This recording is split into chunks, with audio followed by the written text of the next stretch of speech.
personally, I miss him.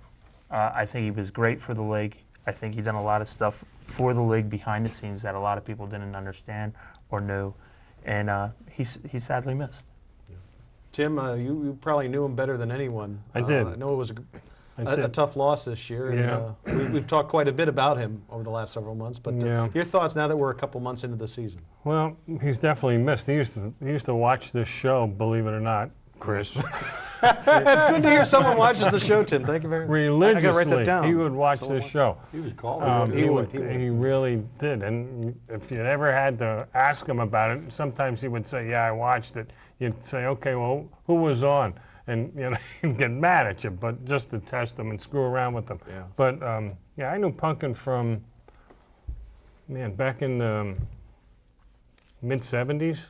That's when we started to get to know each other, and he was always a great guy to go up and play up in Egypt, and he was a tough guy to play against, but you always, he was a great baseball guy. He was probably one of the coaches that ran the hit and run more than anybody in the Blue Mountain League. He was that traditional. I mean, he was a bunter, but he was a baseball guy, and he's definitely missed. And there are times when something comes up and I want to call him, and it's like, no, because you know what his reaction would have been. And it happened, I don't know, 5 or 6 times already this year, and I think the league misses him a lot. He cared more about the league than he did about his own team. He was 1 in a million.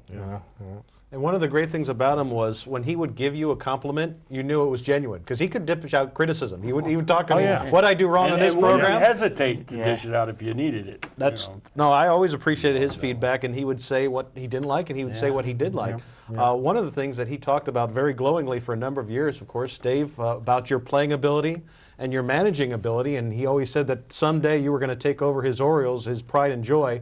And he always had nothing but positive things to say about you as a person and about as a baseball guy. So what has this, the last 6 months been like for you? It's been really difficult. Punkin was not just a baseball coach for my family. I've known him since I was about 8 years old. I actually went to school with my uncle, my mother. I was a bat boy for Punkin about the age of 8 when my brother played. And he taught me a lot about baseball. He taught me how important baseball was and team camaraderie, and it's more than just about talent.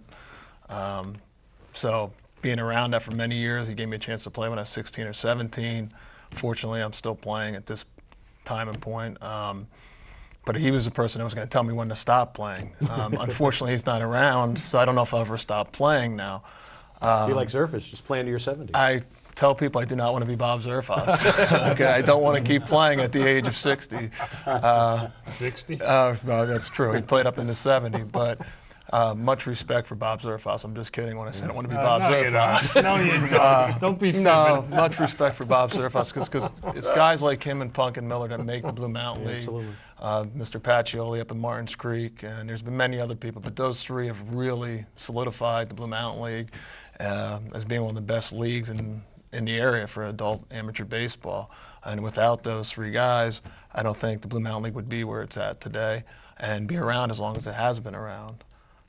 But he's sorely missed up at Egypt. The first game of the year we got to play against the Royals, and I've said the ground rules for the last, 15 years, since Punkin had some trouble getting around.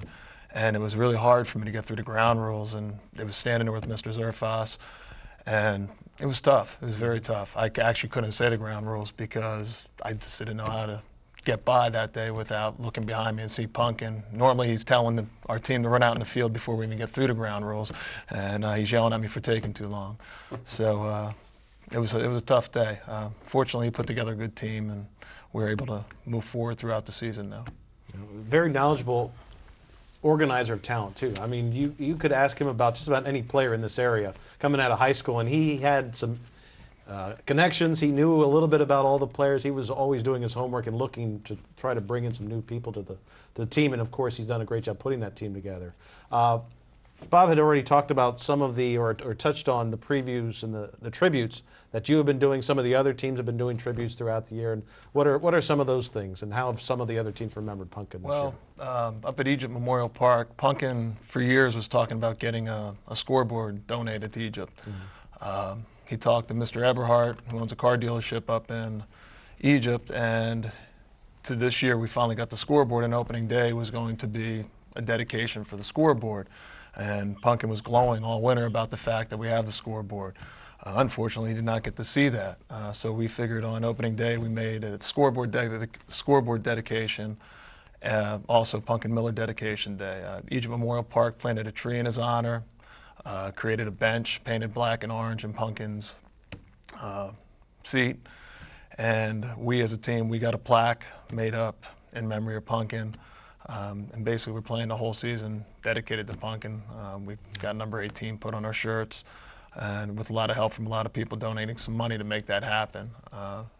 So if you ever go up to Egypt Memorial Park, you'll see a nice plaque. It's going to be put in the pavilion. And it's a little bit about Punkin, about not just his baseball knowledge, but also his just personality, because that's what made Punkin awesome. Yeah. He always made you smile, even when he ripped you apart. In the end, he'd make you laugh. And I think one of the great things about his personality was that the last 6 or 7 years, we'd almost gotten used to him saying towards the end of the season, after a loss, he goes, "I'm done. This is my last year. I'm never coming back, no matter what happens." And then when I talked to him in December and January, it's like, oh, okay, maybe I'll come back for one more year.